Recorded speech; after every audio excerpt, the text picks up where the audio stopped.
परम प्रेममय श्री श्री ठाकुर अनुकूल चंद्र जी के श्री चरणों में मेरा प्रणाम। परम आराध्या जगत जननी श्री श्री वर्मा जी के श्री चरणों में मेरा प्रणाम। परम पूज्यपाद श्री श्री बड़दा जी के श्री चरणों में मेरा प्रणाम। परम पूज्यपाद आचार्य देव श्री श्री दादा जी के श्री चरणों में मेरा प्रणाम। पूजनीय श्री श्री बाबाईदा जी के श्री चरणों में मेरा प्रणाम। पूजनीय श्री श्री अविंदा जी के श्री चरणों में मेरा प्रणाम। उपस्थित ऑनलाइन में सत्संग में उपस्थित श्रद्धेय ऋतु देवतागण, खुद पंजाधारी कर्मीगण, दादाओं माताओं, छोटे छोटे बच्चों, सभी को मेरा जथा जोग स्थान पर प्रेम भरा प्रणाम और जय गुरु। मैं टाटा नगर जमशेदपुर का रहने वाला हूं। मेरा नाम संजू हुआ। मैं दीक्षा के पूर्व की पहली थोड़ी बात आप लोगों को बताता हूं, फिर हमारी दीक्षा कैसे हुई और दीक्षा के बाद परम दयाल के दया से जीवन कैसे सुंदर हुआ, इसके बारे में विस्तार वक्तव्य बताता हूं, देता हूं। मैं 37 साल के उम्र तक अगरबत्ती भी नहीं जलाया था। पूरी नास्तिक प्रवृत्ति का व्यक्ति था और व्यवसाय भी करता था। मेरी चनाचूर की फैक्ट्री थी, बिस्कुट की फैक्ट्री थी और 365 दिन में 362 दिन भरपूर नशा किया करता था। शेष 3 दिन शराब इसलिए मैं नहीं पीता था कि मैं जात का बिहारी हूँ। हम लोग के घर में छठ होता है, छठ पर्व में शराब वर्जित होता है, तो उस दिन भी हम भांग गांजा मुनक्का कुछ खा के ही सोते थे। मतलब 37 साल, पिछले 25 साल तक में हम किसी रात बगैर नशा का नहीं सोए थे। और नशा मतलब सिर्फ शराब ही नहीं, मांसाहार भी तीनों दिन चलता था, सातों दिन चलता था। तीनों किस्म का मीट मुर्गा मछली तीनों प्रतिदिन बनता था। निर्धारित मात्रा में थोड़ा थोड़ा बनता था, लेकिन बनता था। और शराबी तो इस टाइप का था कि रात को 1 बजे भी मुझे घर में होम डिलीवरी शराब की सुविधा थी। 1 बजे भी बार में फोन करने से मेरे लिए साइकिल से लड़का दारू लेके आता था, लेकिन आता था। इसी दरमियान मेरे एक मित्र श्रद्धेय बड़े लालदा ने एक स्वस्तिनी व्रतधारी गुरु भाई, जो उनका नाम श्रद्धेय विजयदा है, उनको लेके मेरे पास में आए। और संजोग देखिए संजोग बोले या उसको दुर्भाग्य बोले पता नहीं, वो बेचारे स्वस्तिनी व्रत लेकर के भी गांजा पीते थे। मुझे मालूम नहीं था क्या है सिस्टम, पता नहीं था, लेकिन वो गांजा पीते थे और वो गांजा का सेवन करते थे और गांजा पीने के बाद में ठाकुर जी का बात शुरू कर देते थे। और मैं शराब पी करके उनका बातों को सुनता था और तर्क के हिसाब से उनकी बातों को काट दिया करता था। क्योंकि मैं नास्तिक प्रवृत्ति का ही था, इसलिए भगवान से मुझे कोई लेना देना तो था नहीं। वो जब मेरे से नहीं जीतता था तर्क करने में, तो मेरे को एक बार बोलता था कि दादा एक बार आप मोहनदास से मिल लीजिए। बोले कौन है भाई मोहनदास? और ऋतिक दादा एक बार मिल लीजिए। ऐसे ही सिलसिला चलते रहा। 2 4 5 दिन 7 दिन बीता। हम अपने दोस्त को बोले बड़े लाल को कि भाई ये लड़का अच्छा लड़का दिखता है, भगवान का बात बोलता है, इसको कल से यार मेरे पास मत लाना, बेकार गाली उली सुन लेगा, फुकट का इसका दिन खराब हो जाएगा, इसको यार कल से मेरे पास मत लाना। हो गया, ठाकुर का बहुत कैसेट बजा लिए। लेकिन उसको भी हमारे यहाँ आने में लाभ था कि भाई बैठ के उसको खुला ऑफिस में गांजा पीने का छूट मिल जाता था, चाय पान सिगरेट मिल जाता था, तो वो आता था प्रतिदिन और ठाकुर जी की बात बोलने लगता था। संजोग से एक दिन विश्वकर्मा पूजा था। तो दरअसल विश्वकर्मा पूजा का मतलब हम लोग पहले ठाकुर जी से जुड़ने के पहले यही जानते थे कि विश्वकर्मा पूजा मतलब सुबह से बॉक्स बजाना है और छूट के अपने भी पीना है और लेबर को भी पिलाना है। यही मन में एक प्रवृत्ति रहता था। लेकिन ठाकुर जी से जुड़ने के बाद में पता चला कि विश्वकर्मा पूजा का मेन उद्देश्य क्या है। ठाकुर जी बोलते हैं विशेष रूप से किए गए कर्म को ही विश्वकर्मा कहते हैं। ये मुझे अब समझ में आई, उस समय नहीं समझ में आई थी इस बात की। तो विश्वकर्मा पूजा का दिन था, तो लोग आना जाना बहुत लगा हुआ था, लोग आ जा रहे थे। पारिवारिक सदस्य भी बहुत था यहाँ पे। तो विजयदा को गांजा पीने में सुविधा हो रही थी। तो विजयदा हमको बोले कि दादा यहाँ कैसे होगा, कुछ उपाय बैठाइए। तो हम बोले चलो मैदान में चलते हैं। हम विजयदा और उनको जो मेरा दोस्त लेके आया था बड़े लाल दा, तीनों मैदान में गए और एक एक सिगरेट गांजा भर के पीना चालू किए। जैसे सिगरेट खत्म हुआ, विजयदा फिर ठाकुर जी का बात शुरू कर दी। अब तो मेरा माथा एकदम गर्म हो गया। हम तुरंत उसको बोले अरे यार चुप, चल तेरा कौन मोहनदास, तुमसे मिल करके ठाकुर जी का चैप्टर क्लोज कर देते यार, बहुत हो गया तेरा पक पक पक पक। बड़ी खुश हुआ वो, बोला अरे चलिएगा दादा सही में? हम बोले चलेंगे नहीं, यहीं से चलो, हम घर नहीं जाएंगे अभी यहाँ से, तुम सीधा मोहनदा का पास चलो। और बिलीव नहीं कीजिएगा, मैं सुबह से दारू पिया हुआ था, फिर गांजा पिया, फिर उसको ऐसा बोल करके मैं बोला यहाँ से चलो। मजबूरी थी कि एक गाड़ी पे 3 आदमी हम लोग नहीं जा सकते थे। बोला दादा कैसे चलेंगे, हम लोग के पास तो गाड़ी एक ही है। हम बोले जाओ फैक्ट्री से गाड़ी लेके आओ, लेकिन अभी यहीं से चलो। जब तक वो फैक्ट्री से गाड़ी लाने किया, तो हमारे मन में ऐसा विचार आया कि भाई कौन होगा, मोहनदा नहीं होगा पता नहीं। वो मैदान के सामने में ही मेरा परमानेंट बार था, हम सोचे 2-3 पैक और लगा लेते हैं, जो होगा उसको फरिया दिया जाएगा। अंदर घुस के 2-3 पैक लगा के सिगरेट जला के जैसे बाहर रोड पे हैं, तब तो वो लोग गाड़ी लेकर के आ गया 2 ठो। और उन लोग के साथ बैठ करके मोहनदा जी के पास में जब गए, तो देखे मोहनदा कुर्सी में आराम से बैठे हुए, व्हाइट धोती कुर्ता मार के एकदम। और मेरे दोस्त लोग जो मेरे साथ गए थे, वो उनको जा करके साष्टांग प्रणाम कर रहे, जैसे ठाकुर जी को प्रणाम किया जाता है। और हम दरवाजा में अपना हाथ पैर टेढ़ा करके पूरा नशा में खड़े हैं, और कुछ प्रणाम उणाम नहीं कर रहे उनको हम। तब तक उधर से श्रद्धे मोहनदा मेरे को बोल रहे हैं हाथ जोड़ के, आइए आइए आइए, आप ही संजू हैं? हम बोले जी मेरा ही नाम संजू है। चचा प्रणाम। बोले आइए आइए, बैठिए बैठिए बैठिए। तो उनके बैठने बोलने से हम उनके सामने में 3 ठो कुर्सी लग गया। हम लोग तीनों जन एक साथ बैठ गए, और सामने में मोहनदा बैठे हुए थे। तो मेरे से मोहनदा पूछे कि तब बताइए कैसा है, क्या हाल चाल है आपका। हम बोले दादा हम जैसे भी है बिल्कुल मस्त हैं। ये जो विजयदा हैं, 2 महीना 1 महीना से मेरा एकदम माथा खराब किया हुआ, ठाकुर ठाकुर ठाकुर ठाकुर करके। इससे जब हम नहीं, ये मेरे से नहीं संभलता है तो मेरे को बोलता है कि चलिए एक बार मोहनदा से मिल लीजिए। तो आज हम सोच के आए कि कौन है मोहनदा, उनसे मिलकर ठाकुर जी का चैप्टर क्लोज कर देना है। उनको बहुत ही खराब लगा, और मेरे को उस समय मालूम भी नहीं था कि ये मोहनदा है। लेकिन वो जैसे मुझे संबोधन दे के बुलाए कि आइए आप ही संजू हैं, तो मुझे विश्वास हुआ कि ये लोग मेरे बारे में पहले से कुछ फीडबैक दिया होगा। तो बोले, मोहनदा बोले विजयदा को, अरे यार मस्त लड़का अपना जिंदगी जी रहा है यार, इसको अपना जिंदगी जीने दो। क्यों ठाकुर के चक्कर में फंसा रहे हो, सत्संग के चक्कर में डाल दो, जीने दे यार इसे अपनी जिंदगी, मस्त जिंदगी जी रहा है। तो श्रद्धे विजयदा बोले कि नहीं नहीं दादा, आप थोड़ा ठाकुर जी का जाजन कीजिए। तो समझा हूँ ठाकुर जी का जाजन के बारे में। तो ठाकुर जी का बात का मतलब ही है बचना और बढ़ना, दूसरा और कोई पूजा नहीं है ठाकुर जी का। कोई व्यक्ति अगर ठाकुर जी का दीक्षा ग्रहण करके अपने जीवन को सुरक्षित नहीं कर पा रहा है, और जिस भी फील्ड में है उस फील्ड में वृद्धि नहीं पा रहा है, इसका मतलब उसके अंदर में ठाकुरत्व का ठ भी नहीं प्रवेश किया। मेरी अपनी सोच है, सबका अलग अलग हो सकता है। तो मोहनदा को बोला जाजन किए, तो मोहनदा मेरे जीवन संबंधी 2-3 प्रश्न मेरे से पूछे, जिसको हम अपनी भाषा में जवाब दिए। फिर मोहनदा उसी चीज को सत्संग की भाषा में बताया, तो मुझे बहुत अच्छा लगा सत्संग की बात सुन के, मोहनदा का जवाब सुन के। तो फिर मोहनदा मेरे को बोले कि दिन भर में कितना बोतल पीते हो, इशारा करके पूछे। बोले एक बात पूछूं, बोला पूछिए। बोले दिन भर में कितना पीते हो, बोले 10-12 बोतल लेते हो दादा बियर का। बोले क्या खास बात है यार, तुम जितना पीते हो दिन भर में मस्त एकदम पीना दबा के, और जब तेरा कोटा पूरा हो जाएगा तो ठाकुर जी का नाम पर 1 बोतल एक्स्ट्रा शराब प्रतिदिन जरूर पीना। अब तो आप विश्वास नहीं कीजिएगा दादा, मेरा तो एकदम आंखें खिल गया, एकदम मजा आ गया, आनंद आ गया कि भाई बढ़िया पंडित जी के पास में लाया है। ये लोग बोलता था दारू नहीं पीना होगा, मीठ मछली नहीं खाना होगा, अरे पंडित जी तो बोल रहे कि दबा के पूरा पीना, अरे 1 बोतल ठाकुर जी का नाम भी पीना। हम तुरंत वो लोग का तरफ से कुर्सी हटा के मोहनदा का तरफ लगा दिए कि भाई टीम का आदमी है, पीने बोल रहा है, सब ठीक है, अभी चलेगा। तो मोहनदा बोले कि तब अब तो दीक्षा ले सकते हो ना। हम बोले हाँ दादा, दारू पीने मिलेगा तो सब ले सकते हो, दारू छोड़ के कुछ नहीं हो सकता है। तो बोले ठीक है, दारू तुम तो हम छूट दे दिए कि तुम जितना पीता है उससे 1 बोतल ज्यादा पीना ठाकुर जी का नाम पे लेकर के। लेकिन ठाकुर जी का भी जो विधान है, जैसे तुमको दारू पीने का तलब होता है, टान होता है, तो इसी तरह से ठाकुर जी का भी जो विधान है उसको भी अक्षरशः पालन करना। तो हम बोले तो पहले भाई विधाने बता दीजिए क्या विधान है। बोले सुबह ब्रह्म मुहूर्त में उठना होगा, नाम ध्यान करना होगा, उषा काल निशा काल में प्रार्थना करना होगा। अब हम जीवन में कभी ब्रह्म मुहूर्त सुने ही नहीं थे, उषा काल जानते ही नहीं थे, क्योंकि हम तो रात को 1 बजे पी के सोते थे और सुबह 11 बजे सो के उठते थे। तो ब्रह्म मुहूर्त हम देखे ही नहीं कभी जीवन में, मालूम ही नहीं। हम उनको पूछे भाई ब्रह्म मुहूर्त क्या है, पहले बता दीजिए। तो बोले कि 4-4:15 बजे उठना पड़ेगा। हम बोले चलिए उठ जाएंगे। और बोलिए, बोले नाम ध्यान करना पड़ेगा। बोले चलिए वो भी कर लेंगे। इष्टवृत्ति करना पड़ेगा। क्या है इष्टवृत्ति, तो ऐसे पैसा रख के ठाकुर जी का मंत्र बोल के देना पड़ता है, तो हम लोग वो भी कर लेंगे। 2 बेला प्रार्थना करनी पड़ेगी। हम बोले 2 बेला मतलब कब। बोले सुबह और शाम। हम बोले टाइम। बोले सुबह सूर्योदय और शाम को सूर्यास्त। तो हम बोले तब प्रोग्राम कैंसिल कीजिए दादा।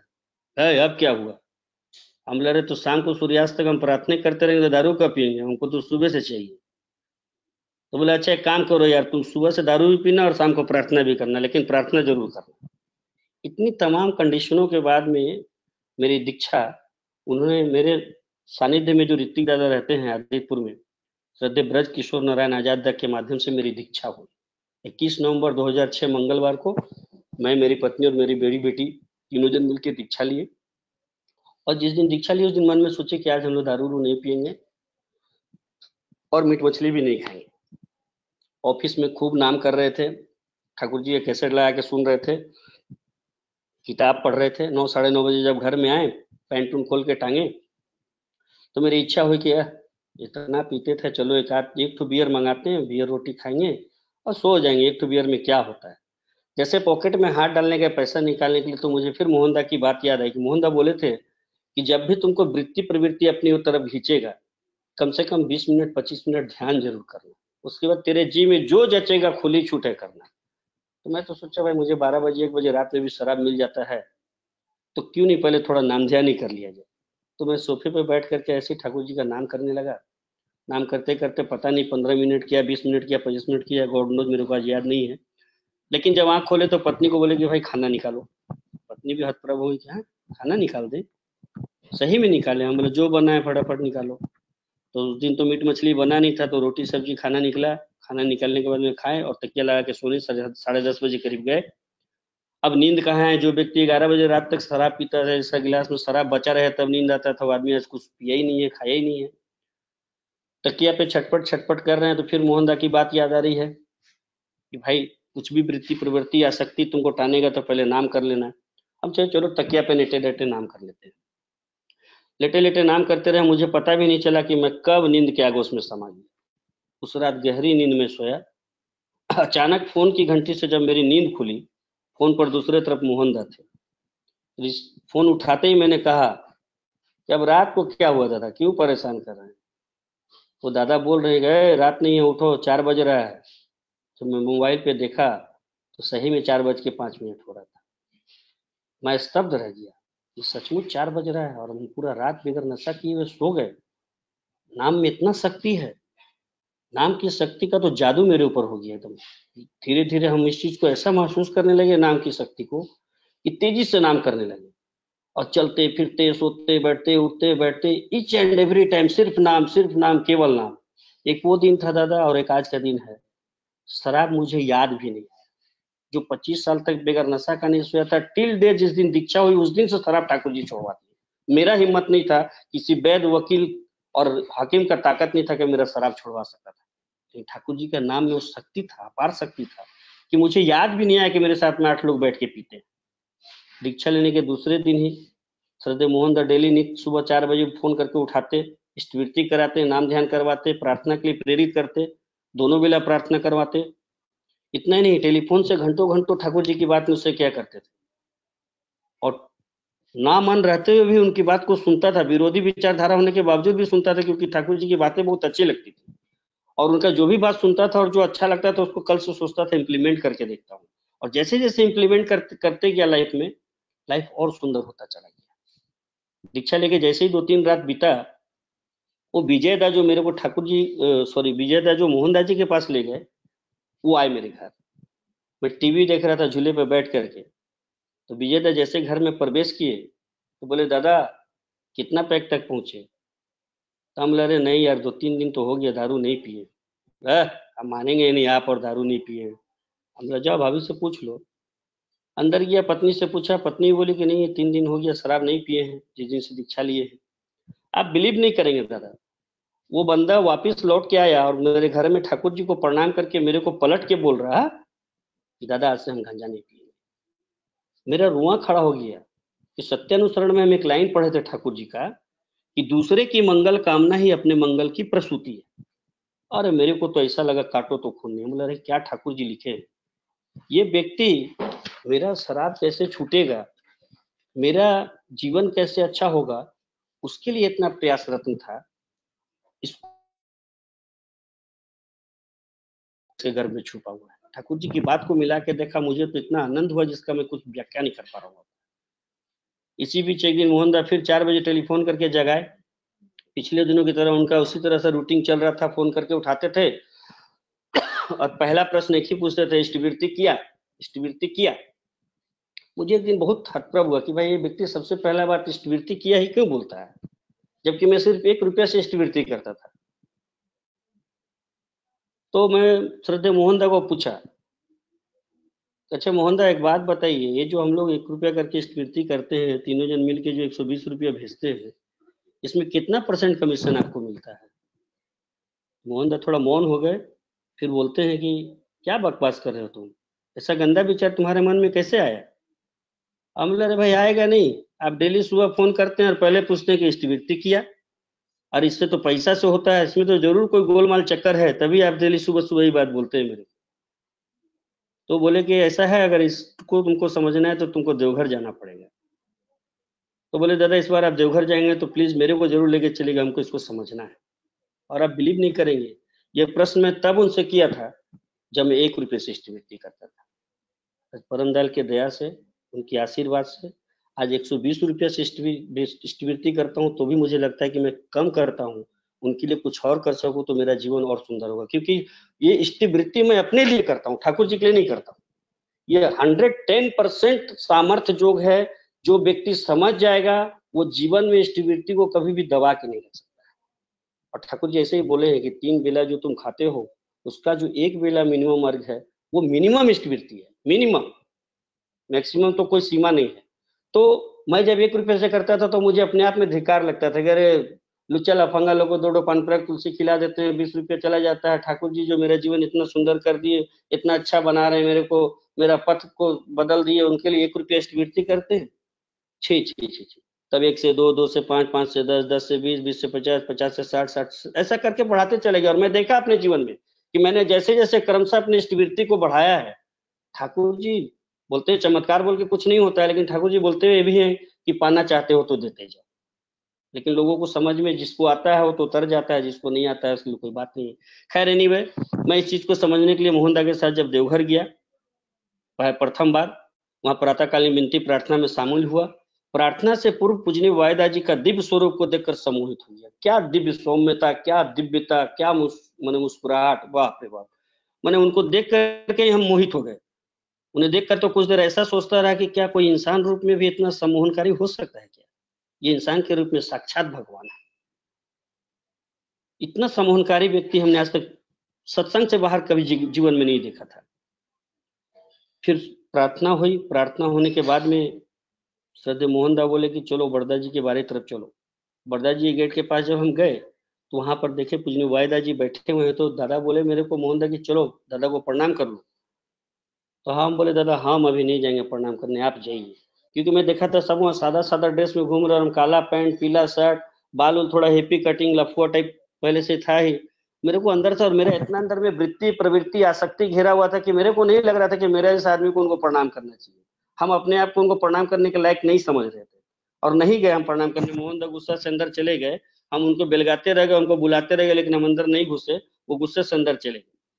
लेकिन हम फिर छुप करके गाछ के पीछे से खड़ा होकर पूजनीय वायदा जी को देखते रहे, क्योंकि देखने में बहुत अच्छे मुझे लग रहे थे, उनकी सौम्यता मुझे बहुत आकर्षित कर रही थी। मैं गाछ के पीछे खड़ा होकर के उनको देखने लगा। फिर दादा मेरे को दोपहर में इष्टवृत्ति काउंटर दिखाने लगे। इष्टवृत्ति काउंटर जब हम देखे ऊपर में, फिलैंथ्रोपी के ऊपर में, आज तक पैसा जमा करने का बड़ा से बड़ा बैंक में हम 2 से 3 काउंटर से ज्यादा नहीं देखे थे अपने जीवन में। लेकिन पहला सत्संग में ऐसा जगह देखे जहाँ 20 तो काउंटर है और हर लाइन में 20-20 आदमी श्रद्धा पूर्वक नियम पूर्वक हाथ में पैसा लेके देने के लिए खड़ा है। तब मुझे लगा कि नहीं, ये सब तो बेवकूफ नहीं हो सकता है। यहाँ 80 साल के बुजुर्ग बच्चा भी खड़ा है, कुछ तो बात है। खैर बात आई गई हो गई। तो वहां से फिर जब निकले हम सेंटेनरी में जब आए तो मोहनदा बहुत डांटे, मेरे को बहुत डांटे। चूंकि हम अंदर नहीं गए थे प्रणाम करने, इसलिए बहुत डांटे हो। मुझे भी खराब लगा। हम दोपहर में जाके बाल उल अच्छे से कटवाएं, सेविंग कराएं, वो स्वस्ति शिविर वाले दुकान से जा करके 2 ठो पैजामा कुर्ता वगैरह खरीदे और खरीद करके शाम के प्रार्थना में सम्मिलित हुए। और प्रार्थना के बाद आज मोहनदा को बोले कि तुमको प्रणाम करवा दीजिए। तो उसके बाद हमने पुष्पा दादाजी को भी प्रणाम किया और पूजनीय बाबा दादाजी को भी प्रणाम किया। उस दिन के बाद तो मेरे को परम पुरुष का दर्शन करने का नशा चढ़ गया। मैं महीने में 2 से 3 बार आश्रम जाने आने लगा।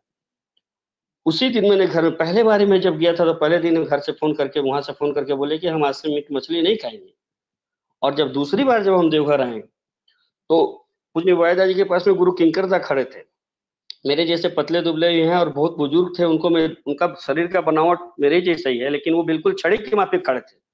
और हम उनको देख के बराबर सीधा होते थे और फिर धीरे-धीरे झुक जाते थे।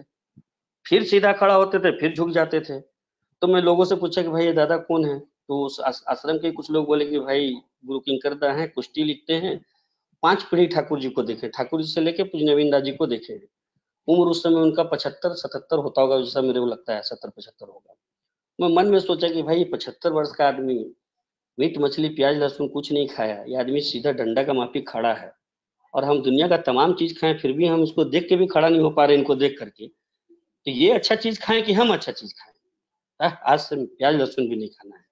और घर पे फोन कर दिए कि भाई आज से हम प्याज लहसुन नहीं खाएंगे। 2-3 मिनट तो घर से इधर से बहुत डायलॉग मिला, फिर भी फोन काट दिए। जब वापस लौट के घर आए तो देखे एकदम टेबल पे मीटिंग बैठा हुआ है, माँ पिताजी पत्नी बच्चे सब एकदम एक तरफ से कह रहे मीट मछली छोड़ दिया, ठीक था, ये उम्र में प्याज लहसुन छोड़ दिया है, कुछ समझ रहा नहीं है, बराबर आना जाना बाहर का लगा हुआ है, तुम्ही को ज्यादा भक्ति चढ़ गया है, ज्यादा पुजारी हो गया है, दिस डैट बहुत तरह का बात। तो मैं तो देवघर से दृढ़ संकल्पित होके आया था कि भाई कुछ भी हो प्याज लहसुन नहीं खाना है। तो हम उन लोग को बोले कि भाई अगर हमको कोई प्याज भुजिया बना के देगा बगैर प्याज का तो भी ठीक है, सब्जी बना के देगा तो भी ठीक है, और नहीं देगा तो कोई बात नहीं, हम पानी रोटी खा लेंगे भाई, लेकिन हम प्याज लहसुन नहीं खाएंगे, बोले और जाके अपने ऑफिस में बैठ गए। धीरे धीरे धीरे धीरे 18 मार्च 2007 रविवार को मेरी और मेरी पत्नी ने मैं और मेरी पत्नी ने देवघर में जाकर के पूज्य वाहिदा जी से स्वस्तिनी व्रत ग्रहण किया। वो दिन मेरे जीवन का सबसे सौभाग्यशाली दिन साबित हुआ, जिस दिन दिव्य पुरुष को अभी तक दूर से निहारता रहा था, उन्हें एक हाथ की दूरी से देखने का और महसूस करने का मौका मिला। मेरी पत्नी भी इस पहल की गवाह बनी। वो पल आज भी मेरे जहन में उसी रूप से कैद है। दादा परम दयाल मेरे कीचड़ में जीवन को दया करके कमल के फूल की तरह खिला दी। उसी का परिणाम है कि मेरे माता पिता जो मेरे प्याज लहसुन छोड़ने पे इतना विरोध कर रहे थे, मेरे स्वस्थनी लेने के 2 साल बाद खुद से आग्रह करके मेरे को बोले कि बेटा इस बार देवघर जाना तो हम लोग को भी लेके चलना, हम लोग भी स्वस्थ ही नहीं लेंगे। मेरा रुआ खड़ा हो गया। मैं उस समय ठाकुर जी की उस बात को याद करने लगा जो सत्यानुसार में ठाकुर जी लिखते हैं कि तुम अगर सत्य बनते हो तो तुमको देखकर हजार हजार लोग सत्य हो जाएंगे, और तुम अगर सत्य बनते हो तो तुम्हारी दुर्दशा में संवेदना प्रकाश करने वाला भी कोई नहीं रहेगा। मैं पिता को माता को लेके देवघर गया। दया करके पूजनीय बाबा दादाजी ने अपने हाथ से स्वस्तिनी व्रत दिए, दोनों ग्रहण करके आए। मेरा बड़ा मझला भाई का परिवार स्वस्तिनी लिया, छोटा भाई लोग दीक्षा लिया हुआ भी स्वस्तिनी नहीं लिया है। अब आप बिलीव नहीं करेंगे, जिस घर का पूजा का टोटल बर्तन पत्नी फेंक चुकी थी दीवार के बाहर कि इस घर में और पूजा नहीं करना है, जिस घर में आदमी सुबह से रात तक शराब ही पीता रहेगा, उस घर में भगवान है ही नहीं, पूजा करना ही नहीं है। लेकिन आज परम दयाल के दया से, पूजनीय पुष्पा दादा के आशीर्वाद से, पूजनीय बाबा दादा जी की प्रेरणा से दोनों बेला ठाकुर जी का नियमित रूप से माइक में प्रार्थना होती है और छोटे से बड़ों को प्रणाम कराया जाता है। ये जो दादा हम लोग बोलते हैं हम लोग कलयुग में जी रहे हैं, कलयुग में जी रहे हैं, सतयुग आने वाला है, इस 2050 में सतयुग आसमान से टपकने वाला नहीं है। सतयुग का प्रारंभ 1888 ईस्वी में हो चुका है, जिस दिन श्री श्री ठाकुर अनुकूल चंद्र जी का आविर्भाव हुआ। उस दिन से आज तक जितने लोग सत्संग से जुड़ चुके, सत्य के साथ जुड़ सके, वह सब सतयुग में वास कर रहे हैं। आज सत्संग को जो ऑनलाइन सुन रहे हैं, जो सत्संग की भावधारा से जुड़े हुए हैं, वो 110% सतयुग में वास कर रहे हैं। भले मेरे घर के बाहर में कलयुग तांडव करता होगा तो करता होगा, लेकिन मेरे घर के अंदर तो सतयुग वास करता है, इसमें कोई दो मत नहीं है, क्योंकि मैं सत्य के साथ जुक्त हुआ हूँ। और आप बिलीव नहीं करेंगे, दीक्षा के पहले घर में डेली बर्तन फेंकाना, गिलास फूटना, जग फेंकाना, मैंने ड्रामेटिकल लाइफ चलता रहता था। लेकिन आज 13-14 साल दीक्षा लेके हुआ है, घर में कभी कल्ला किटकिट नहीं हुआ ठाकुर जी की दया से। हाँ, पारिवारिक थोड़ा कभी ऊपर नीचे हुआ भी तो शाम को प्रार्थना के बाद जब जय गुरु होता है तो सब मिटिया मिटोल हो जाता है। क्या जो मैजिक ठाकुर जी दिए हैं परम दयाल जी। इसलिए मतलब मेरी अपनी धारणा है कि परम दयाल श्री ठाकुर जी से मेरी ये प्रार्थना भी है कि इस जन्म में तो बहुत लेट हो गया, 37 वर्ष की आयु में ठाकुर जी को पकड़ा हूँ, अगले जन्म में अगर मेरा कुकुर जोनी में भी जन्म हो तो परम दयाल के छत्र छाया में हो, यही मेरे लिए सबसे बड़ा सौभाग्य का बात है। किसी महापुरुष की एक वाणी है कि मनुष्य का 3 सौभाग्य होता है दादा। पहला होता है मनुष्य का जन्म, दूसरा होता है मानवीय गरिमा का अवलंबन करना, और तीसरा होता है महामानवों के साथ घनिष्ठता। महामानव कौन होते हैं?